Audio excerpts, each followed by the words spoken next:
गुज़िश्ता किस्त में आपने देखा कि गुलफाम को महल के पिछले बाग में एक खुफिया सुरंग का पता चल गया था और इसे यकीन हो गया था कि महल के तमाम राज इसी अंधेरे में छुपे हुए हैं। दूसरी तरफ समीर और समरा अपनी खतरनाक साजिश को कामयाब बनाने के लिए हर कदम बहुत सोच समझकर उठा रहे थे, जबकि मेहरबानों आज भी अपनी बेगुनाही साबित न कर सकी थी। पूरी रियासत में ये बात फैल चुकी थी कि शाही महल में कोई बड़ा राज छुपा हुआ है, मगर किसी को हकीकत का अंदाजा नहीं था। इसी रात जब महल के सब लोग गहरी नींद सो गए तो गुलफाम खामोशी से बाग में मौजूद पुराने कुएं के पास पहुंचा।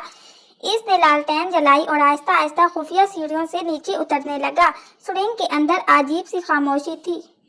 ठंडी हवा पत्थरों से टकरा कर खौफनाक आवाजें पैदा कर रही थी। दीवारों पर बरसों पुराने निशानात बने हुए थे, जिन्हें देखकर ऐसा महसूस होता था जैसे यहाँ कभी कोई बड़ा हादसा पेश आया हो। गुलफाम अभी कुछ ही दूर आगे बढ़ा था कि इसे जमीन पर ताज़ा कदमों के निशान दिखाई दिए। इसने फौरन अंदाजा लगा लिया कि इस सुरंग में हाल ही में कोई आया है।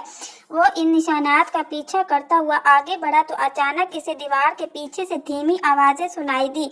गुलफाम ने सांस रोककर कान लगाया तो इसे समीर की आवाज सुनाई दी। समीर किसी नामालूम शख्स से कह रहा था कि खजाने तक पहुंचने में अब सिर्फ एक रुकावट बाकी है और वो रुकावट गुलफाम है।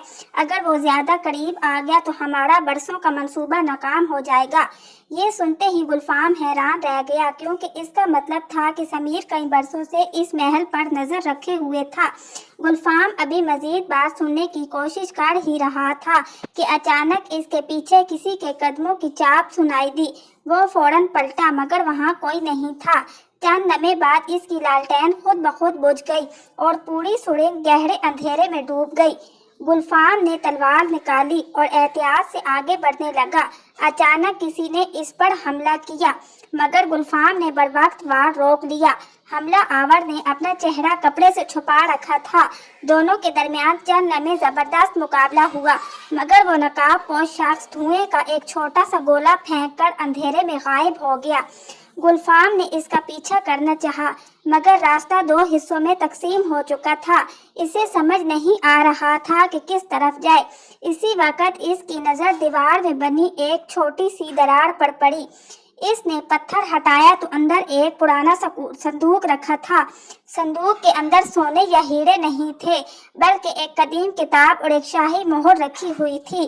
किताब के पहले सफ़े पर लिखा था कि इस महल का असल वारिस वो नहीं जिसे दुनिया जानती है, बल्कि हकीकत एक ऐसे राज में छुपी है जिसे बरसों पहले दफन कर दिया गया था। गुलफाम अभी किताब का दूसरा सफ़ा खोलने ही वाला था कि अचानक किसी ने दूर से तीर चलाया। तीर आकर संदूक के बिल्कुल करीब लगा और किताब इसके हाथ से गिर गई।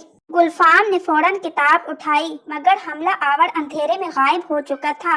वो किताब अपने साथ लेकर सुरंग से बाहर निकल आया, मगर इसे अंदाजा नहीं था कि समरा महल की एक खिड़की से इसकी हर हरकत देख चुकी है। अगली सुबह समरा ने शेरबानो के दिल में एक बार फिर जहर घोलना शुरू कर दिया। इसने कहा कि गुलफाम तुमसे दूर होता जा रहा है, क्योंकि वो मेहरबानों के साथ मिलकर तुमसे कोई बड़ा राज छुपा रहा है। शेरबानो पहले ही हसद में जल रही थी। समरा की बातों ने इसके दिल में शक की आग और भड़का दी। इधर मेहरबानों को अचानक महल की एक बूढ़ी खातमा ने चुपके से एक कागज दिया, जिस पर सिर्फ इतना लिखा था कि अगर अपनी जान और सच दोनों बचाना चाहती हो तो आज रात पुराने कुएं के पास हरगिज मत आना। मेहरबानों ये पैगाम पढ़कर हैरान रह गई, क्योंकि इसने किसी को भी कुएं के बारे में नहीं बताया था। आखिर ये पैगाम किसने भेजा था और इसे कुएं के राज का कैसे इल्म हुआ? क्या गुलफाम के हाथ लगने वाली कदीम किताब महल की किस्मत बदल देगी, या समीर इस किताब को हासिल करने में कामयाब हो जाएगा? और वो नकाबपोश शख्स आखिर कौन था जो हर बार अंधेरे में आकर गायब हो जाता है? ये जानने के लिए देखिए अगली किस्त। तब तक के लिए अपने चैनल सब्र शुक्र के साथ जुड़े रहिए। वीडियो को लाइक करें, चैनल को सब्सक्राइब करें और बेल आइकॉन ज़रूर दबाएं।